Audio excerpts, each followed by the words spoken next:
ሰበር ዜና የፋኖ ኃይሎች የብልጽግና ሰራዊት በመደምሰስ በርካታ ጦር መሳሪያ መማረካቸውን አስታወቁ። በዚህ ደም አፋሳሽ ውጊያ በርካታ ኃላፊዎች መገደላቸውንም ተገልጿል። ከህወሓት ጋር ምንም አይነት ስምምነት የለም ሲሉ የአማራ ፋኖ ብሔራዊ ንቅናቄ አመራር አስረስ አማረ ገለጹ።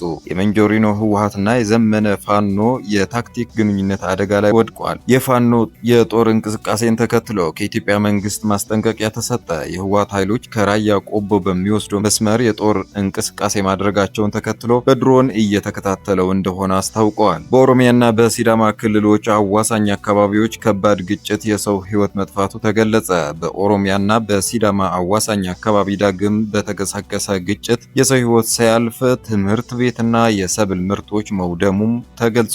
አሜሪካ በትግራይ ላይ እንድትዘምት በአቶ ጌታቸው ረዳ የተጠየቀው አቤቱታ ውጤት አለማምጣቱ የአራት ኪሎ ቤተ መንግስት አበሳጭተዋል። ይህ የዘመቻ ዲፕሎማሲ ለአቶ ጌታቸው መጥፎ ነገር ይዞ መምጣቱ እየተነገረ ነው። ሰላም ጤና ስጥልን የኤኔን ወዳጆች፣ እነዚህና ሌሎች መረጃዎች በዝርዝር እንመለከታለን። ለቤቱ አዲስ የሆናችሁ ቻናሉን ላይክ፣ ሼር እና ሰብስክራይብ በማድረግ የደወል ምልክቷን በማብራት ሌሎች አዳዲስ መረጃዎች ቶሎ እንዲደርሷችሁ ቤተሰብ ሁኑ። አሁን ወደ ዝርዝሩ እንለፍ።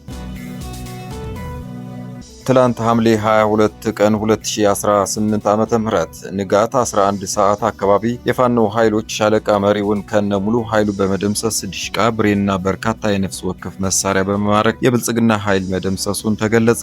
የፋኖ ኃይሎች ወረዳ ሰኞ ገበያ ንዑስ ወረዳና ዲቦ ንዑስ ወረዳ ዲቦ ከተማ ተከማችቶ የነበረው የሚሊሻና አድማ ብተና እንዲሁም ፖሊስ ላይ የሸለቆ አዳኞች ባልተጠበቀው መልኩ ድንገተኛ ጥቃት በመፈጸም ሞትና ቁስለኛ አድርገውታል ተብለዋል። በዚህም ሻለቃ መሪውን ጨምሮ 61 አድማ ብተና ኃይል፣ 8 ፖሊሶች ሲገደሉ 50 ለቃ ታደሰ የተባለ የሚሊሻ ኃላፊን ጨምሮ በርካታ ሚሊሻዎች ተገድለዋል ተብለዋል። 8 ሚሊሻም ቆስለው ሆስፒታል መግባታቸው ታውቋል። በኦፕሬሽኑ መሰረትም የተገኙ ምርኮዎች 1 ዲሽቃ፣ 2 ብሬን፣ 79 ክላሽ፣ 5 መገናኛ ሬዲዮ፣ 2 የዲሽቃ ሸንሸል፣ 5 ሳጥን የዲሽቃ ተተኳሽ፣ በርካታ የብሬንና የክላሽ ጥይቶች፣ 1 ኤፍኤስአርና ሙሉ ሎጂስቲክ እንደጫነ ከተገደሉት መካከልም ኢንጂነር አስናቀ የፖሊስ ጽሕፈት ቤት ኃላፊው፣ ኢንጂነር ወርቁ አድማ ብተና ሻለቃ አዛዥ፣ ነጋሽ ዲሽቃ ተኳሽ፣ ጀማል ኡመር አድማ ብተና ጋንታ መሪ፣ ኢንስፔክተር ውዱ የፖሊስ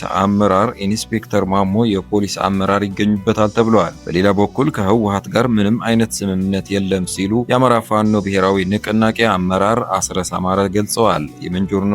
የመንጆሪኖ ህወሓትና የዘመነ ፋኖ የታክቲክ ግንኙነታቸው አደጋ ላይ መውደቁ እየተገለጸ ነው። በህወሓትና በፋኖ መካከል ያለው ቅራኔ ጊዜያዊ የፖለቲካ ልዩነት ሳይሆን መሬት ላይ ካለው የኃይል ሚዛንና ከታሪካዊ የይዞታ ጥያቄዎች ጋር በተያያዘ ስር የሰደደ ውጥረት መሆኑ እየጎላ መጥተዋል። የፋኖ አመራር አቶ አስረስ አማረ ከህወሓት ጋር ምንም አይነት ስምምነት የለም ሲሉ የሰጡት ማረጋገጫ በሁለቱም አካላት መካከል የነበሩ የይስሙላ የፖለቲካ ግምቶች ሙሉ በሙሉ ማክተማቸውን ያሳያል። በአጠቃላይ በወልቃይትና በራያ ጉዳይ የሚንጸባረቁት የከረሩ አቋሞችና የፖለቲካ ስምምነቶች አለመኖር ሁለቱም ኃይሎች ከሰላማዊ ውይይት ይልቅ ወደ ወታደራዊ ግጭት አቅጣጫ እያመሩ መሆናቸውን ያመለክታል። ዛሬ አማራ የቀጠናው ግዙፍ ኃይል መስርቶ የፖለቲካም ሆነ የሚሊተሪ አቅሙን አሳድጎ ባለበት ነባራዊ ሁኔታ ውስጥ ሆነው እንኳ ህወሓት ዛሬም የአማራ ፋኖን አታሎ ብልጫ ይወስድበታል ብለው ክስ የሚያቀርቡም ሆነ የሚፈሩ የአማራ ልሂቃን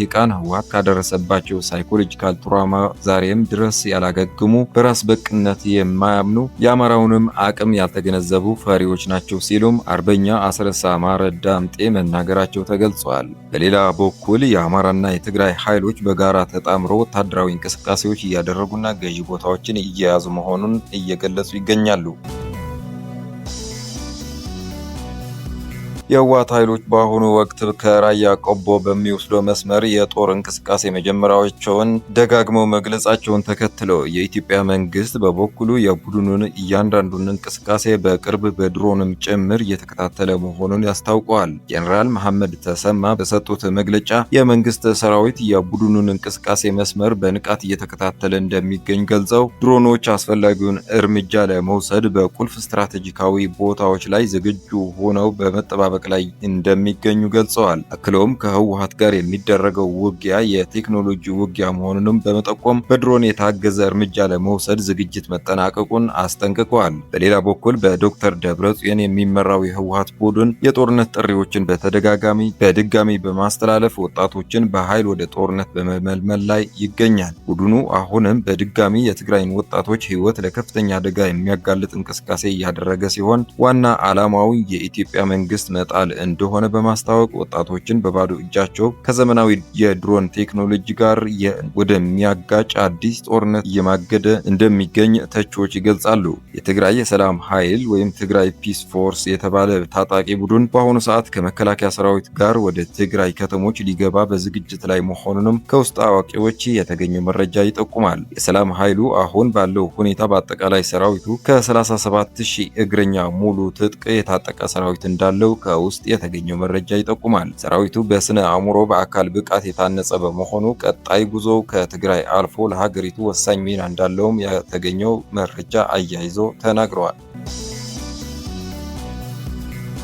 በኦሮሚያና በሲዳማ ክልሎች አዋሳኝ አካባቢዎች ከባድ ግጭት፣ የሰው ሕይወት መጥፋቱ ተገለጸ። በኦሮሚያና በሲዳማ አዋሳኝ አካባቢ ዳግም በተቀሰቀሰ ግጭት የሰው ሕይወት ሲያልፍ ትምህርት ቤትና የሰብል ምርቶች መውደሙ ተገልጿል። ባለፈው ሳምንት በኦሮሚያው ጊርጃ ወረዳ ጉቦ ሄማ ቀበሌና በምስራቅ ሲዳማ ዞን ጭሪ ቀበሌ መካከል ባገረሸው ግጭት የ10 ሰዎች ሕይወት ያለፈ ሲሆን በደርዘን የሚቆጠሩ ሰዎችን ቆስለዋል። እንዲሁም በበርካታ ቀበሌዎች የሚኖሩ በሺዎች የሚቆጠሩ ነዋሪዎች ተፈናቅለዋል ሲሉ በሁለቱም ወገን ያሉ የአካባቢው ነዋሪዎች ለአዲስ ስታንዳርድ ተናግረዋል። አቶ ጌታቸው ረዳ በህወሓት ላይ ጦርነት እንዲጀመር ለአሜሪካ መንግስት ጥሪ ያቀረቡ። ባለፉት ሳምንታት በአሜሪካ ዋሽንግተን ዲሲ የቆዩት የጠቅላይ ሚኒስትሩ የምስራቅ አፍሪካ ጉዳዮች አማካሪ ሚኒስትሩና የቀድሞ የትግራይ ጊዜያዊ አስተዳደርነታቸው በህወሓት ጫና የለቀቁት አቶ ጌታቸው ረዳ በ3 ሳምንታት የዲሲ ቆይታቸው የአሜሪካ ሴናተሮችንና የአሜሪካ ከፍተኛ ኃላፊዎችን ለማግኘት ሙከራ አድርጓል ሲሉ ምንጫችን ገልጸዋል። እንደ ምንጫችን ገለጻ ከሆነ የአሜሪካ የውጭ ጉዳይ ሚኒስትሩ ማርክ ሩቢዮን ጨምሮ የአሜሪካ ከፍተኛ ኃላፊዎች ማግኘታቸውን የተገለጸ ሲሆን ሴናተሮችን ለማግኘት ያደረጉት ጥረት ግን እንዳልተሳካላቸው ተገልጿል። በጠቅላይ ሚኒስትሩ እንደተላኩ የተገለጸው አቶ ጌታቸው ረዳ የጉዟቸው ዋና ዓላማ በኢትዮጵያ መንግስት ለሚከፈተው ጦርነት በአሜሪካ መንግስት ምክንያታዊ እንዲባል በህወሓትና በሻዕቢያ ትልቅ ጫና እንዲደረግ ለማሳመን ጥረት ሲያደርጉ መቆየታቸው ተሰምተዋል። የ3 ሳምንታት በዲሲ የተቀምጠው ባለፈው አርብ ሐምሌ 10 መመለሳቸው የተገለጸ አቶ ጌታቸው ጉዟቸው ሳይሳካ ተመልሰዋል ብለዋል። ህወሓት ጦርነት እየፈለገ ነው የሚል የማስረዳት ብዙ ጥረት እንዳደረጉና የኢትዮጵያ መንግስት ራሱን እየተከላከለ እንደሆነ እንዲሁም ሰላም እንደሚፈልግ ያበላሹት ደግሞ ህወሓትና ሻዕቢያ ናቸው። ለዛ ደግሞ እኔ ምስክር ነኝ። የፕሪቶሪያ ስምምነት የተፈራረምኩት እኔ ነኝ። እኔ በትግራይ አመራር በነበርኩ ጊዜ ስራዎችን እንዳልፈጽም ሲያደርጉ የነበሩት የትግራይ ጄኔራሎች ናቸው ብለው ለአሜሪካ ከፍተኛ ኃላፊዎች እንዳስረዱ ተነግረዋል። አቶ ጌታቸው በትግራይ ክልል በስልጣን ላይ እያሉም ጭምር በስነ ልቦና በከበባ ብቻ ሳይሆን መድኃኒት እንዳይገባም ጭምር ሲደረግ ያውቃሉ ያሉት ምንጩ አቶ ጌታቸው ተገልብጠው ህወሓት ላይ ጦርነት እንዲጀመር መቀስቀሳቸውና የዲፕሎማሲ ስራ መስራታቸው እንዳስገረማቸው ገልጸዋል። ይህ አሜሪካ በትግራይ ላይ እንድትዘምት በአቶ ጌታቸው ረዳ የተጠየቀው አቤቱታ ውጤት አለማምጣቱ የ4 ኪሎ ቤተ መንግስት አበሳጭተዋል።